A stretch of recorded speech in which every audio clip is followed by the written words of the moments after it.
My name is Lexi Sanders, My name is Akshay Ravi. and we would like to welcome you to the Neuqua Valley Honor Ceremony for the veterans.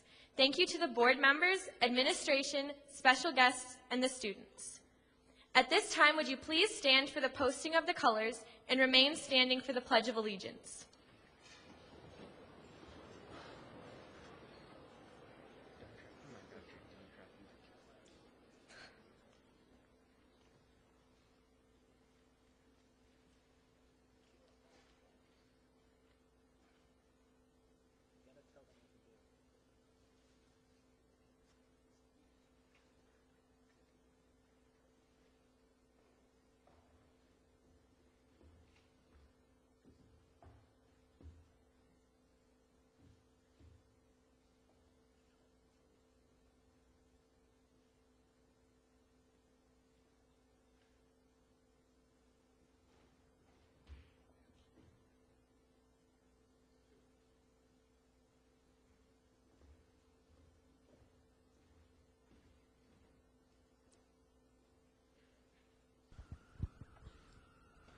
Please remain standing for the Pledge of Allegiance led by Neuqua parent and board member, retired Lieutenant Colonel Benjamin White, and please remain standing for the national anthem sung by Haley Henneman.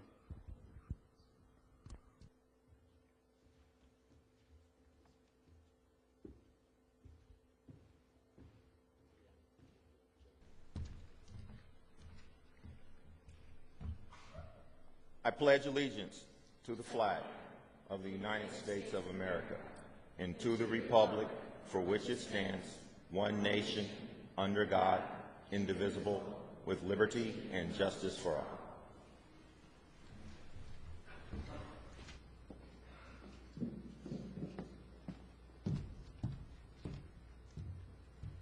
Oh, say, can you see by the dawn's early light what so proudly we hailed at the twilight's last gleaming, whose broad stripes and bright stars through the perilous fight o'er the ramparts we watched were so gallantly streaming, and the rocket's red glare, the bombs bursting in air, gave proof through the night that our flag was still there. Oh, say does that star-spangled banner yet wave o'er the land of the free and the home of the brave?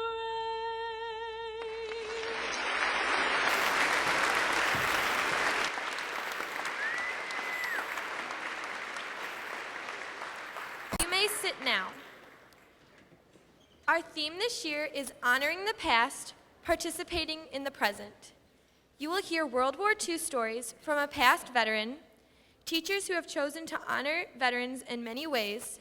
You will also hear letters from soldiers who have served in Iraq and Afghanistan, and music provided by the NVHS choir while we watch pictures of our veterans' families. Additionally, our school is being honored as a democracy school. First, please welcome Benjamin White back to the podium.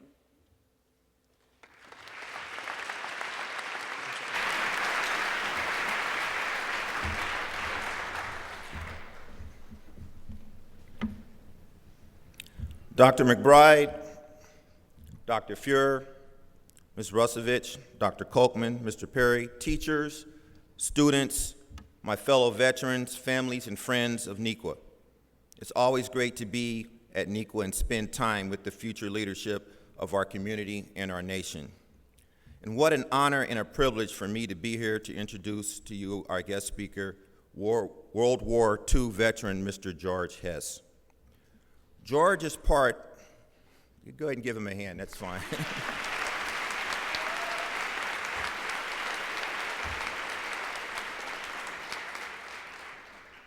George is part of what is known as America's greatest generation.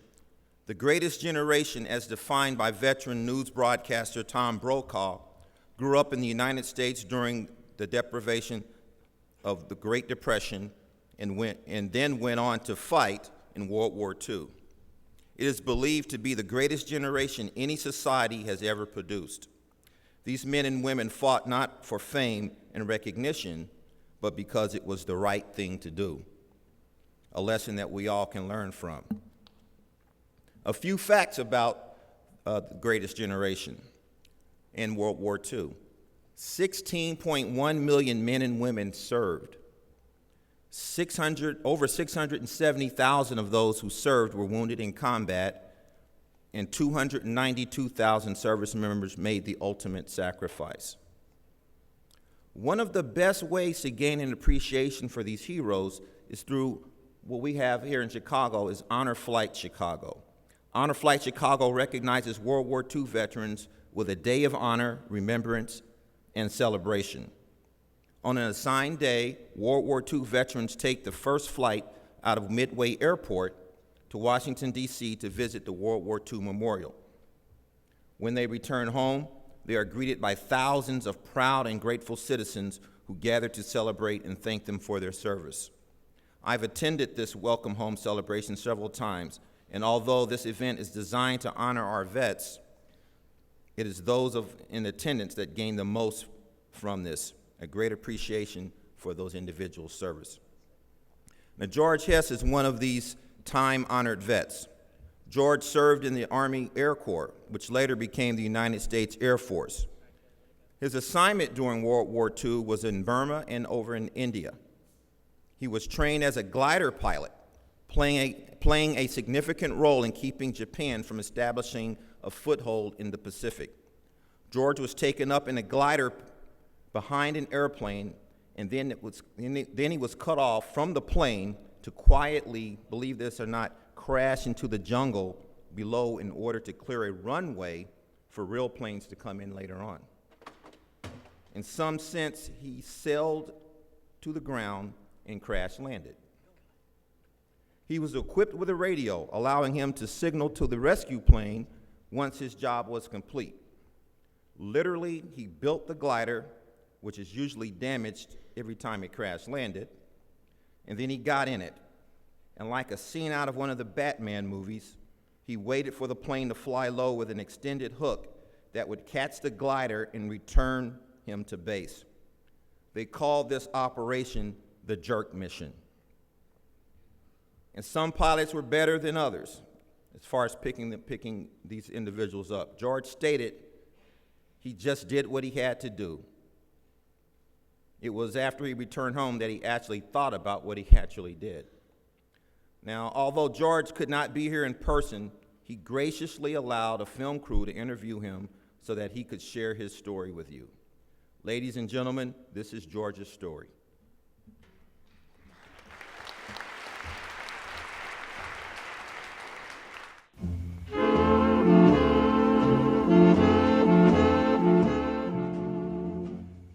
Japan attacked us, you know when it was, Pearl Harbor.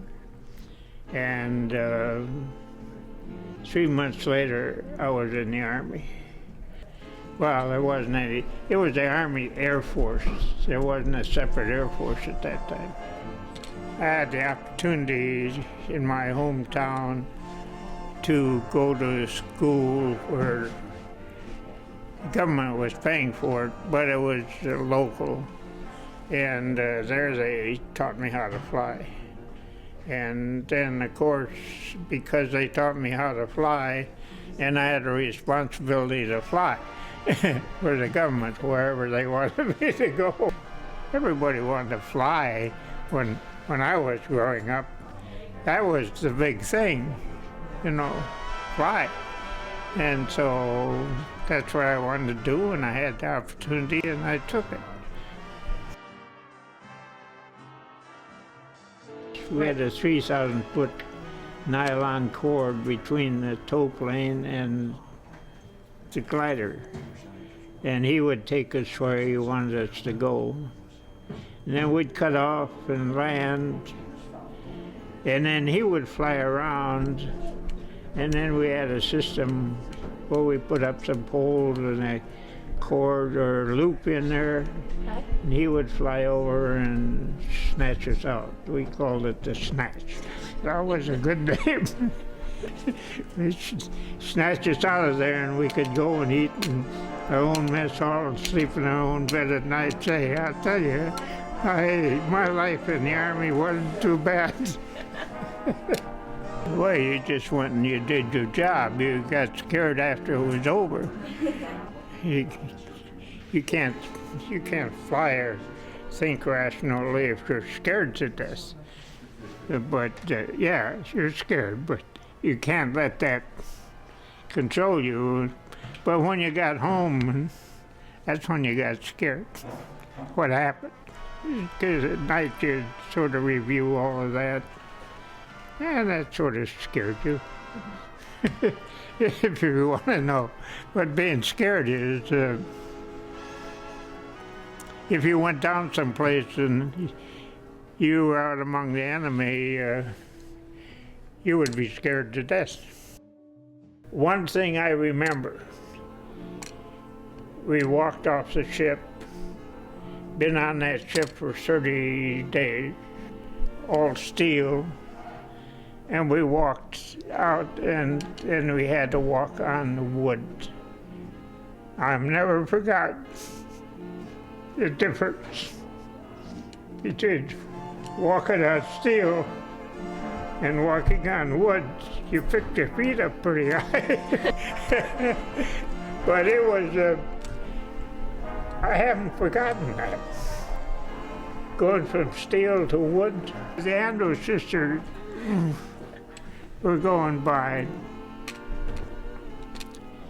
and they were singing to the troops, if you remember anything about the Andrews sisters. And they went by and they were singing, I'm on the sentimental journey. Got to be a sentimental journey home. I've never forgot that. It became my theme song. Sentimental journey home. World War II, you did what you were told and worried about it afterward. It's not a bad life. You don't have a lot of home life sometimes, but it's not a bad life in the Army. It's not bad at all. Gonna take a sentimental journey. Gonna set my heart at ease.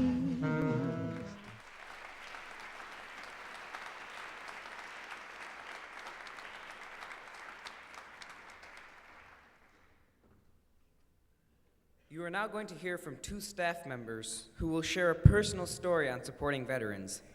Mr. Jonathan Loff will speak first, and next, Mr. Spike Grotius. We will also hear from a representative from the volunteers.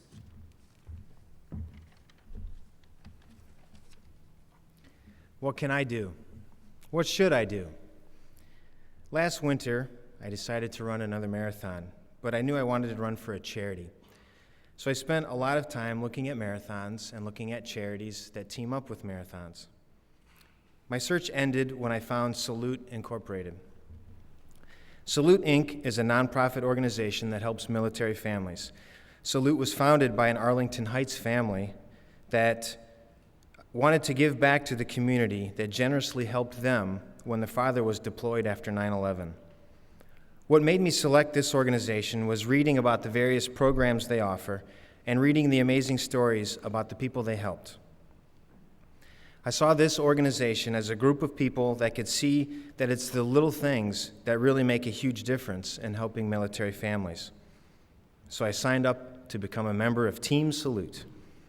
That meant I needed to raise money, and that meant I had to run a marathon. I was not sure which would be more difficult, but I was excited to help Salute and help the military families. Well, thanks to my family and several members of this Neuqua Valley staff and community, I arrived to race day having exceeded my fundraising goal. Now all I had to do was run a marathon. Marathons are often used as metaphors, and, well, it usually works. There's a huge challenge, there's lots of time, and there's mental conflict. How you handle all of those determines your outcome. The Wisconsin Marathon Day was cold and rainy, and during the run, I did reach a couple of mental barriers. But each time I was able to think, this pain and really mild suffering is nothing compared to what soldiers have experienced.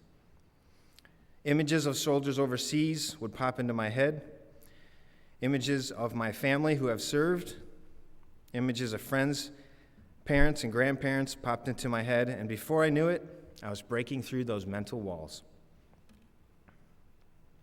I finished the marathon, in fact, even a couple minutes faster than I anticipated.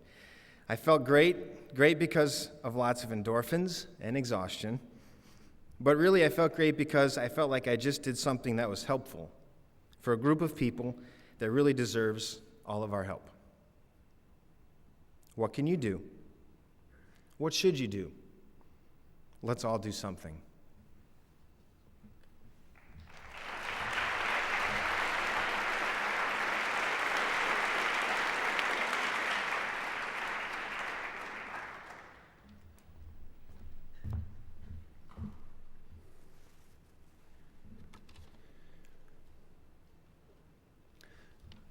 I'm proud to have had both my mom and dad serve in World War II.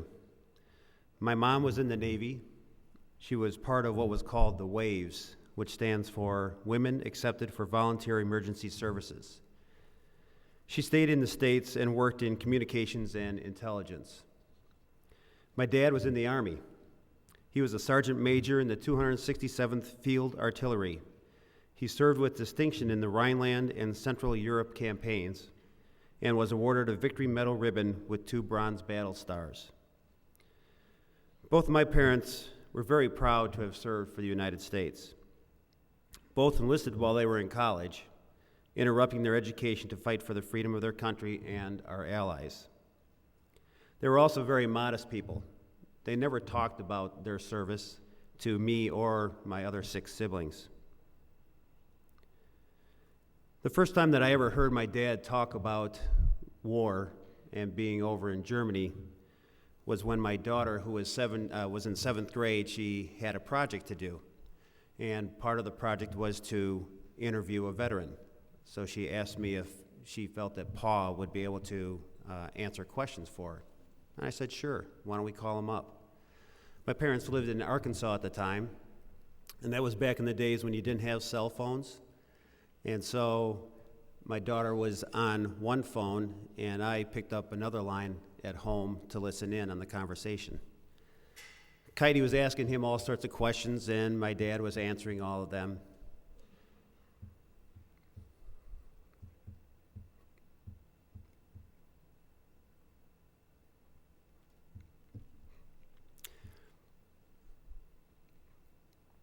And then she asked him, what's the worst thing about war? And my dad hesitated and then said, having to kill someone. My dad is probably the most gentle and kind man you'd ever want to meet. And I never realized that he had to do something like that. For him, it was his duty. It was his honor and his privilege.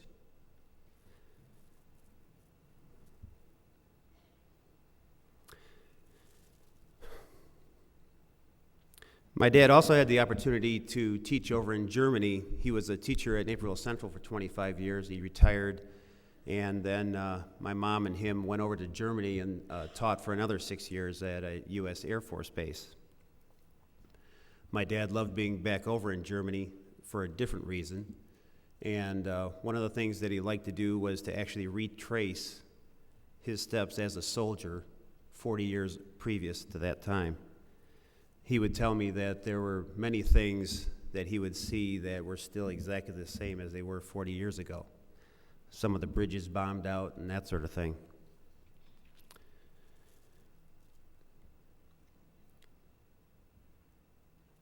But my dad also loved to call up his old Army buddies and just to shoot the breeze. I think that's one thing, especially with the World War II veterans, and probably for all veterans, is that they do keep in contact with those men that they had that brief moment in time in their life. I think that's one of the neat things about the honor flight. Colonel White talked about it here in Chicago. They also had one in Arkansas. They have them all over the nation. And it gives the opportunity for veterans of World War II to come back together to take that special flight over to Washington, D.C., to visit the World War II memorial, and then also to fly back. My mom and dad were able to make that trip on May 5th of this past year. My sister and her husband were there to assist them in this endeavor. My dad thoroughly enjoyed it. My mom was the only female veteran on the flight, so she was like an instant celebrity with everyone that was there, the people that lined the hallways of the airports when they greeted them and cheered them on. Middle school girls would come and they'd just say, where's the female vet? Where's the female vet? And they wanted pictures with her and stuff. It was awesome. My dad absolutely loved the fact that she was getting all that attention. My dad passed away 17 days after that flight.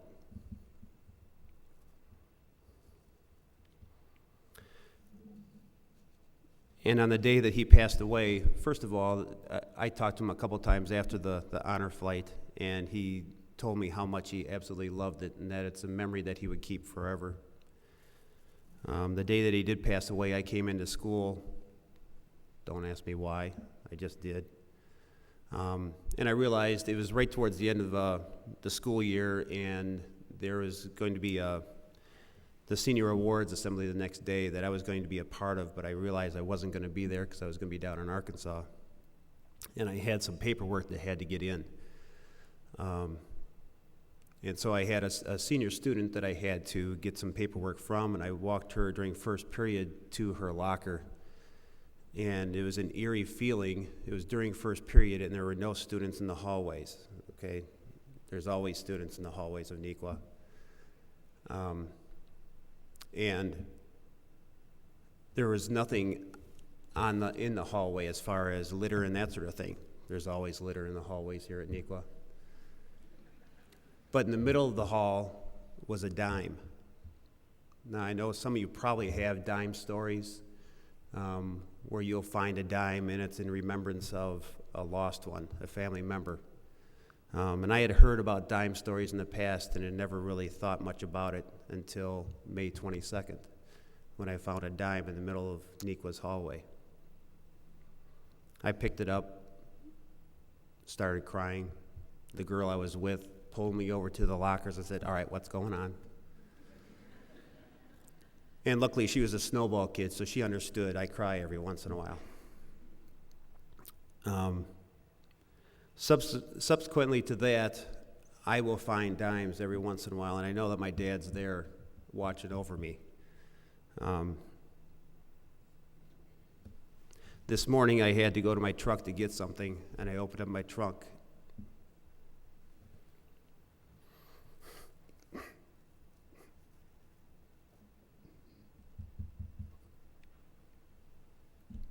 And there happened to be a dime on the floorboard. And I just knew that my dad was watching over me again. And I thank him for being here today. Thank all of you.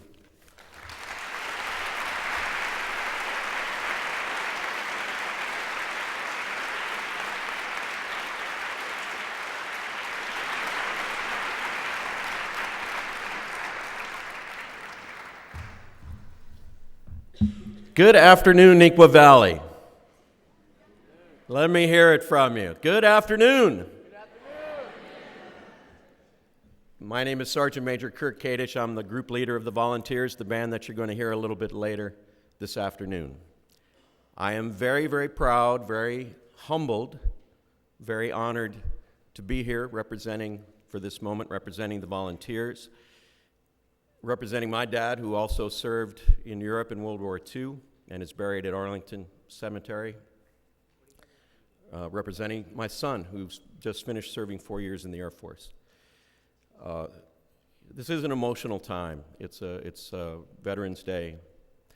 It's a time for somber reflection, but it is also a time for celebration, and I think you'll find that during our performance a little bit later today that the volunteers will put the emphasis on celebrating our American way of life, celebrating our freedoms, celebrating everything that so many have sacrificed everything for.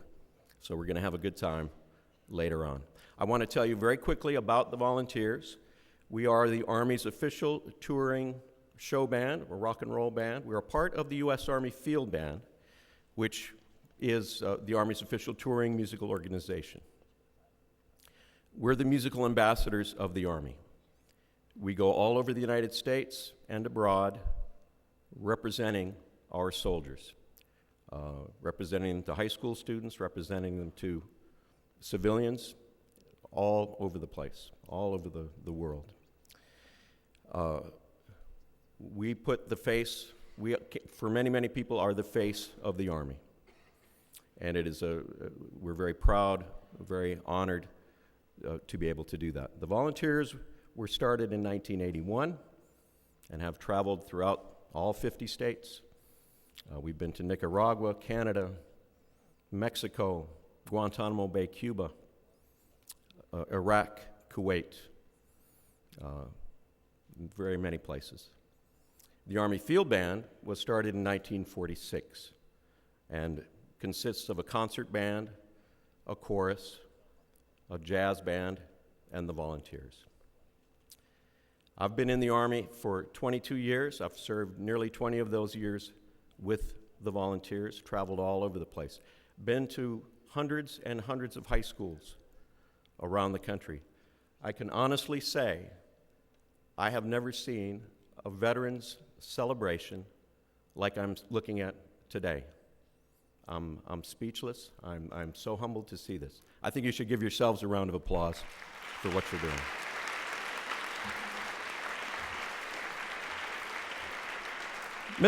Could I get Mr. Loft to come back up for just a quick moment? I want to make a quick presentation thanking all of you, and especially Mr. Loft, for having us here today. It's a photograph of the band. Just a photograph of the band. I hope you can post it somewhere in the band hall. And again, give it up for Mr. Loft. Thank you so much. All right. Thank you. Thank you.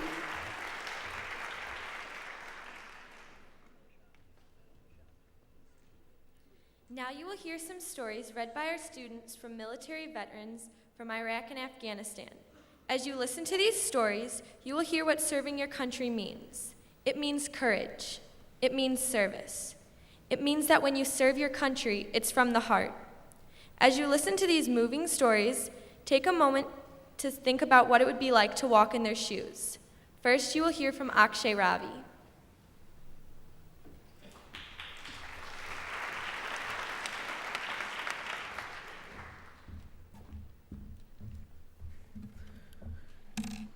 Now you will hear about Specialist Nicholas Coulcher. Specialist Nicholas Coulcher says he was in the wrong place at the wrong time when the vehicle he was riding in was hit by an explosive device in Iraq. On August 25th, 2008, the 26-year-old lost both legs and suffered a shattered pelvis. Now you will hear his words. There was a distinct moment, like when I first got hit. I thought the vehicle rocked, and I thought maybe just the concussion of the blast just broke a leg or something like that. And then I tried to move, and I fell backwards. It was at that moment in time, whenever your foot's over here, and you've got big chunks of meat, and your sergeant's like, I've got to get out, and I'm like, just crawl over me, and he's telling me I'm screwed. In the moment, Nicholas says he had to make peace with the situation. He says, well, seriously, you start panicking, and that's how you die. I probably wouldn't be here today if I had freaked out. Nicholas says he told himself over and over again that he couldn't die. He says, "I didn't want to have my little brother have to bury me. And he's the only family that I have, and I'm the only family he has, really, and I wasn't about to die and leave him alone." Next, you will hear about Sergeant First Class Jonathan J. Holsey, another wounded soldier who served in Iraq. Sergeant First Class Jonathan J. Holsey is all too familiar with the struggles soldiers like Travis and Kelly face in recovery. On November 10th, 2004, the father of two was delivering mails and personal items in Ramadi, Iraq. His convoy was hit by a roadside bomb, and Jonathan lost his left leg. Jonathan hasn't let that day or his injury hold him back. Just 1 year after his injury, he finished the New York City Marathon. He says, "Even at work sometimes when I got promoted, a lot of people didn't know I was an amputee until it was told at the promotion ceremony. I think that just shows the type of help I've gotten here." But his road to recovery wasn't always easy, and Jonathan shares his own struggles with the men and women who are working through their own recoveries. "I think I went through depression," he says, "and even now, I still have days where I'm happy, I'm sad, but I've learned to try to deal with it and press forward." There's one thing Jonathan tells every wounded soldier to do: cry. He says, "You have to cry and let it go. And from there, you'll be so surprised at how much stronger you can get and just overcome a lot of things you go through. Sometimes it's easier when you talk to someone who has kind of been through what you're going through. So when I tell him I cry, and I cried for many nights, he can say, 'You know, I did the exact same thing, and I cry by myself, you know.'" Through it all, Jonathan strongly believes everyone is alive for a reason.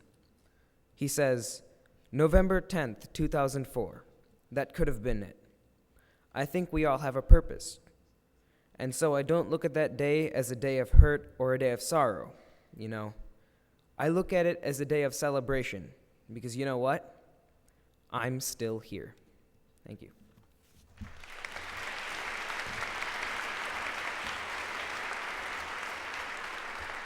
And now you will hear from Kirsten Miles.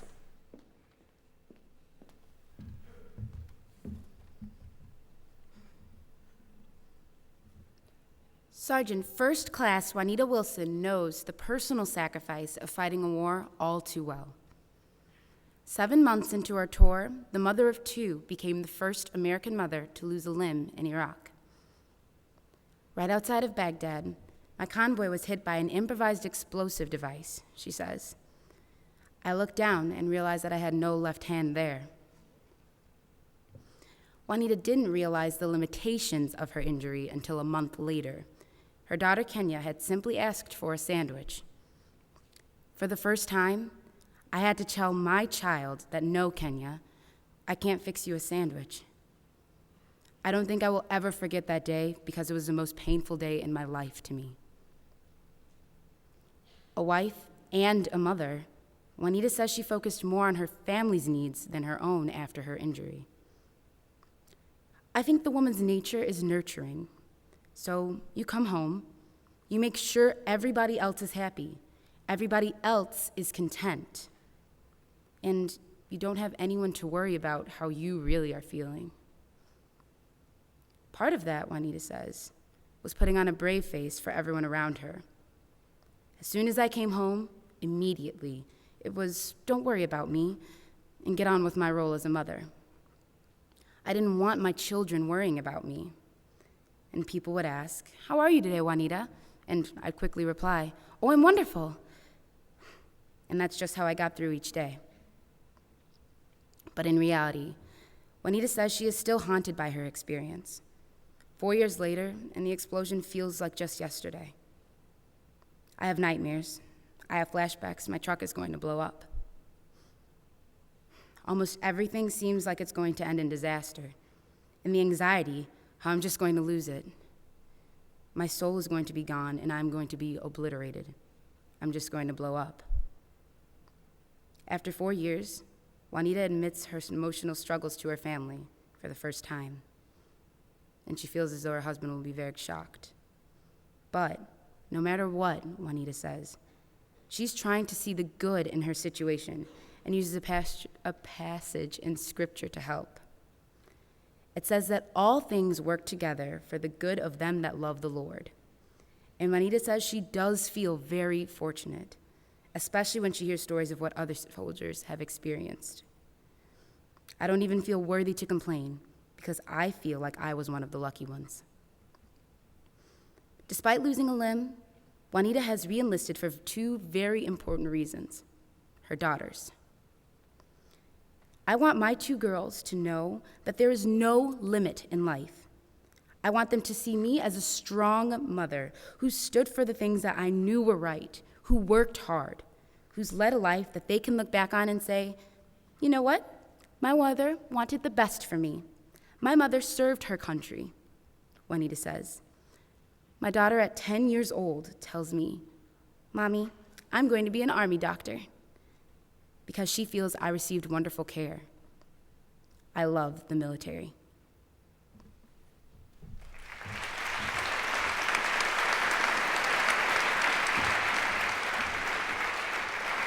Next, you will hear the remarks of our principal, Dr. Robert McBride.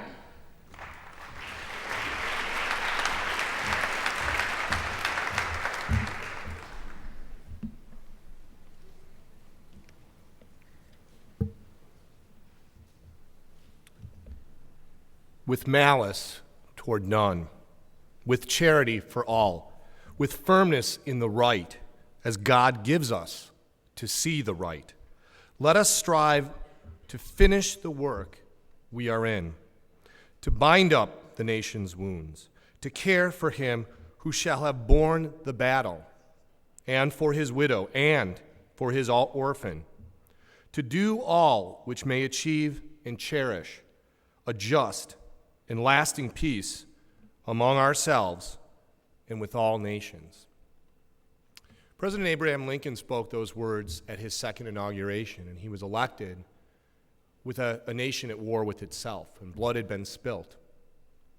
But it's really one of the first times that a sitting American president acknowledged the veteran, and more importantly, acknowledged the veteran's family, and challenged the nation, once the war would be complete, to take care of the veteran and to take care of his family.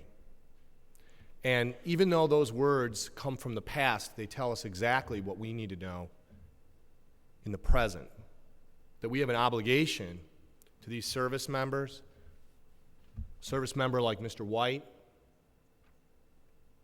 to take care of their families and to take care of them, to employ veterans, to do what Mr. Loff did to support veterans.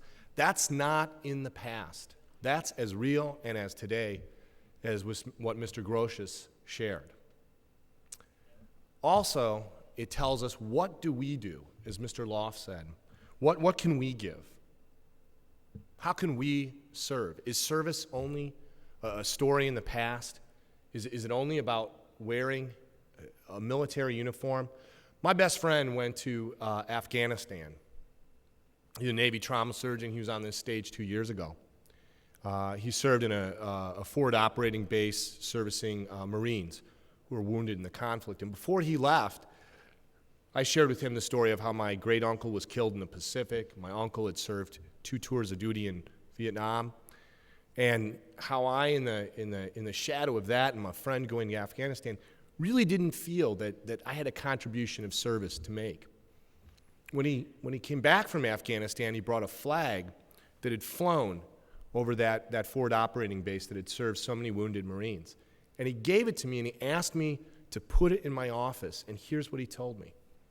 He told me that while he served in a nation where there aren't places like this, he felt he was defending one of the fundamental freedoms we have, and that's the freedom to education.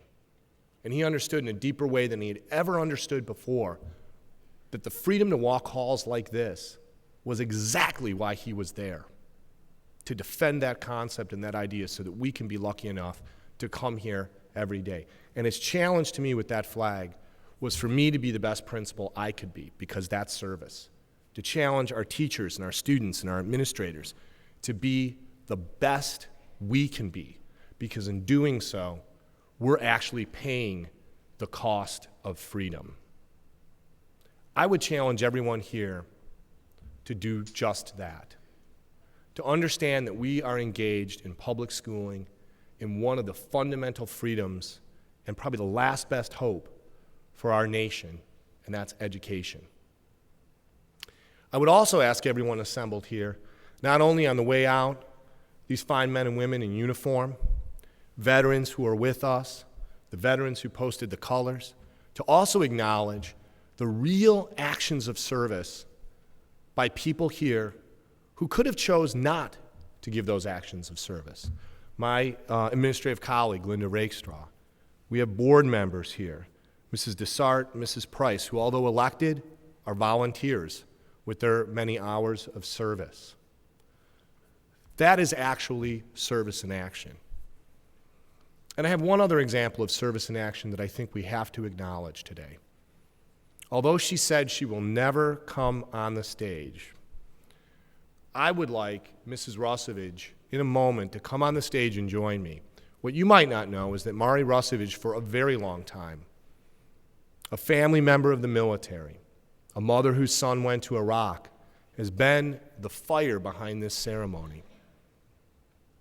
Would you please come on up here, and could we have her on stage and acknowledge her, please?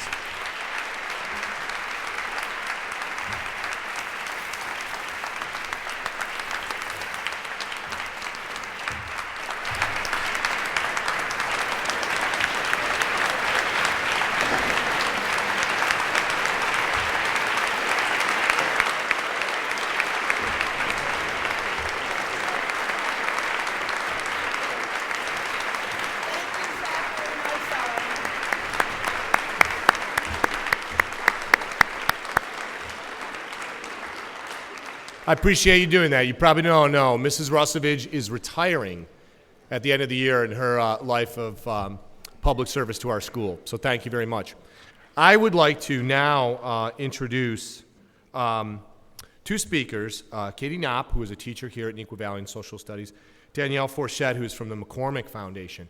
Recently, our school won an award for all the civic participation that our students engage in every single day.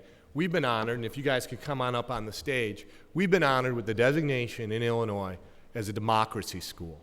And they're going to tell you a little bit about that, and then Mrs. Rakestraw and I are going to accept on behalf of District 204 and on behalf of Neuqua Valley High School this distinction and this honor really won by our teachers and our students. Ms. Knopp, Ms. Forchette.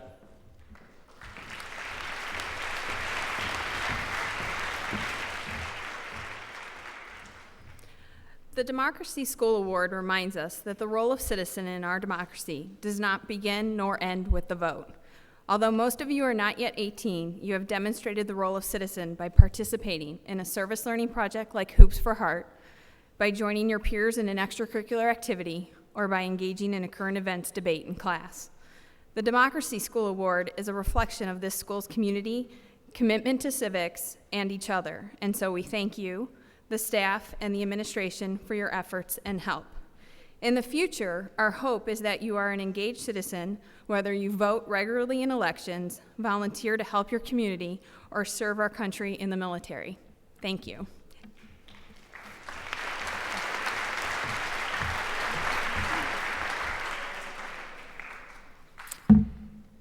So just a little bit about the Illinois Civic Mission Coalition and the Robert R. McCormick Foundation. The Illinois Civic Mission Coalition is part of a national campaign for the civic mission of schools, an initiative that seeks to restore one of the core purposes of education, which is to prepare young citizens, young people, for participation in a democratic society. The coalition is a nonpartisan statewide organization that brings together educators, students, school administrators, universities, policymakers, elected officials, to restore this civic mission of our schools in Illinois. The McCormick Foundation is a convener pioneer of this group. And the McCormick Foundation, one of its priorities is encouraging young people to be civically engaged. We also do funding and programming around early childhood education, journalism, as well as veterans programs, such as the Wounded Warriors program. We also run Cantini Park in Wheaton, where you can visit the First Division Museum. Through our Democracy School initiative, the coalition encourages schools to provide students opportunities that are high-quality civic learning opportunities. It gives students the chance to experience firsthand what they can do, how they can help shape our government and our society, and give them those experiences while they're in school. Illinois Democracy Schools are high schools that have been recognized for providing these experiences, such as getting instruction in the rights and responsibilities of being a citizen, living in a constitutional society, controversial issues that you discuss in the classroom, simulations, service learning projects, as well as programs like the Veterans program that you are doing today. In the application to become a democracy school, Neuqua Valley High School demonstrated a deep commitment to providing students with these experiences. So for this reason, in 2012, the Civic Mission Coalition in Illinois is recognizing Neuqua Valley as an Illinois democracy school. It's only one of 17 schools that has earned this distinction in the state since 2006. So for that reason, I'd like to commend the students, the teachers, the administration, for this commitment to the civic mission of your school.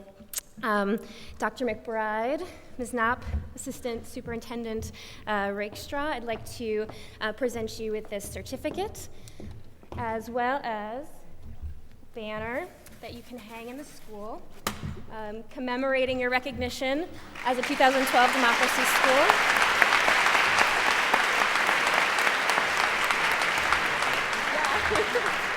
All right, thank you very much. Thank you.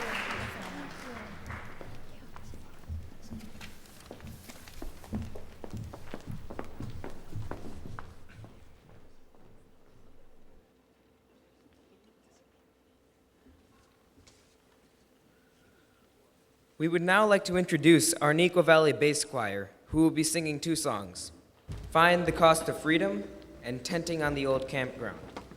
All the pictures in the slideshow represent grandfathers, fathers, mothers, sons, daughters, and relatives of our Neuqua Valley staff. We treasure their service to our country. You can all step towards me.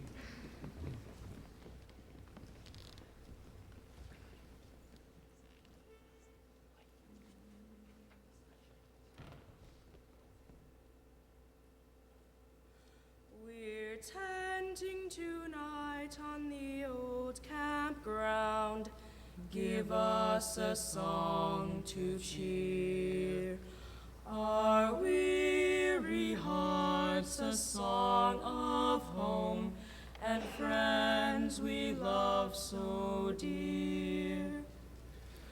Many are the hearts that are weary tonight, wishing for the war to cease. Many are the hearts that are looking for the right to see the dawn of peace. Tenting tonight, tenting tonight, tenting on the old campground. We are tired of the war on the old campground.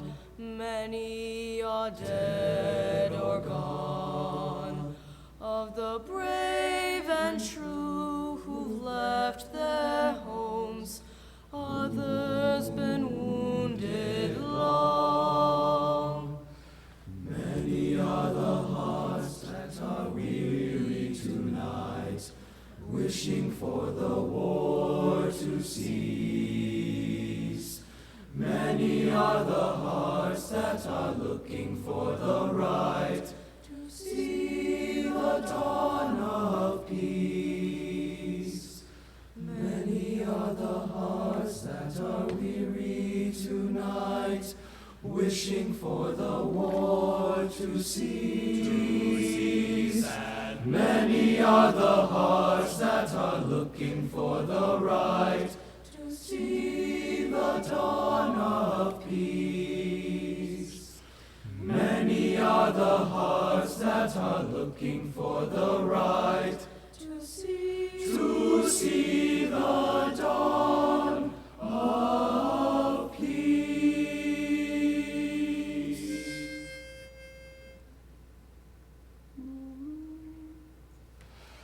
Daylight again, following me to bed.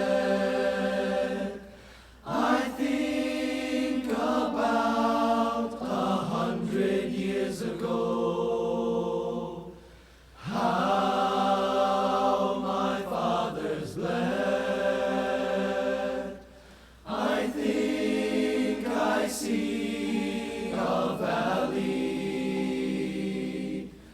covered with bones in blue. All the brave soldiers that cannot get older been asking after you. Hear the pastor calling from Armageddon side, when everyone's talking and no one is listening. How can we decide? Do we find the cost of freedom buried in the ground? Mother Earth will swallow you. Lay your body down. Do we find the cost of freedom buried in the ground? Mother Earth will swallow you. Lay your body down. Do we find the cost of freedom buried in the ground? Mother Earth will swallow you. Lay your body down.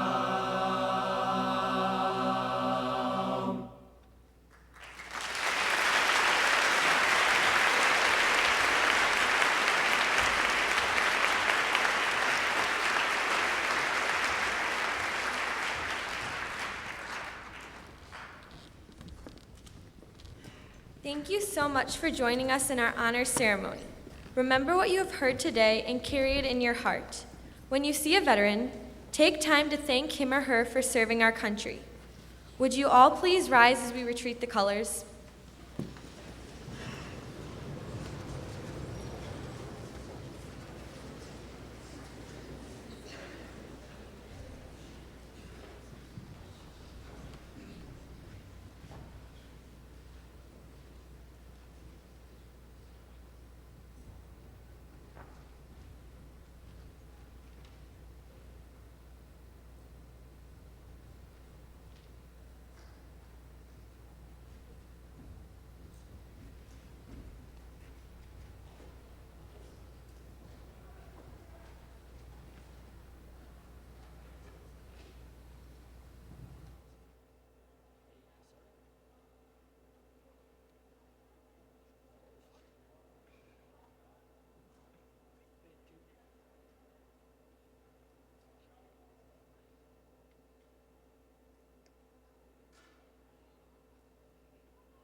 ceremony today, we would like you to all please sit down.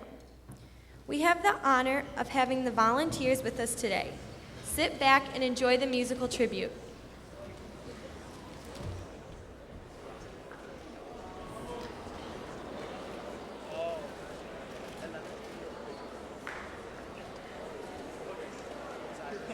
How's it going out there, everybody? What a program. What an amazing school. We're going to do something kind of unique as we do not perform this medley of songs in too many high schools, but being that we're part of your Veterans Day celebration, it's only right that we ask everybody that happens to either be a veteran, know a veteran, support a veteran in any of the branches of the theme songs that you're going to hear to stand up and be recognized in our Armed Forces salute. So right now, do we know anybody from the Navy? Is the Navy representative? Stand up and be recognized, Navy.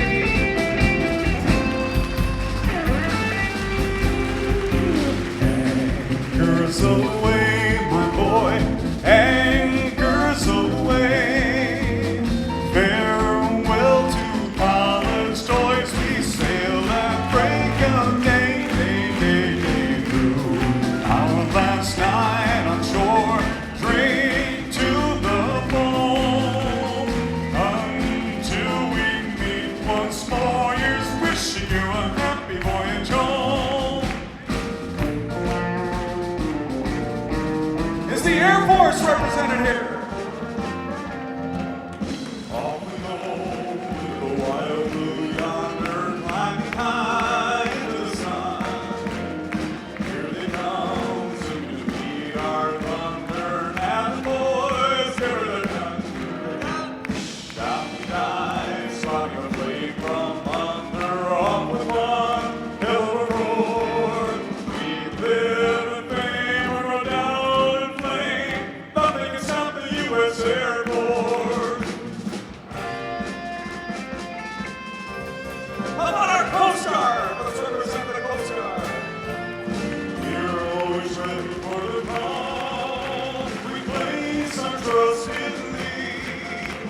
Surface, storm, and howling gale, high shall our purpose be.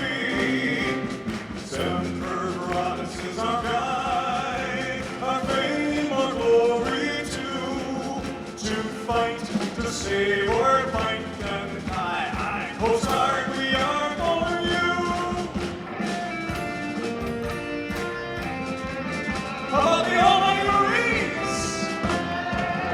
From the halls of Montezuma to the shores of Tripoli, we fight our country's battles in the air, on land and sea.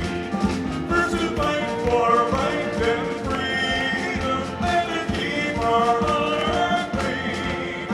We are proud to claim the title of United States Marines. Last but not least, ladies and gentlemen, the senior branches of the sword truly, the USA. Fighting for the right thing to do, the nation fighting for the army goes rolling along. Proud of all we have done, fighting till the battle's won, and the army goes rolling along. And it's high, high, hey, the army's on its way, count out the kids on strong. Wherever we go, you will always know that the army goes rolling along. Yeah, the army goes rolling along.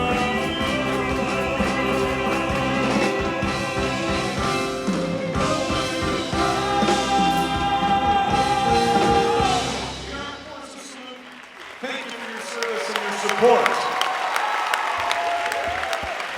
We'll be back in just a few minutes. Stick around. You are now dismissed.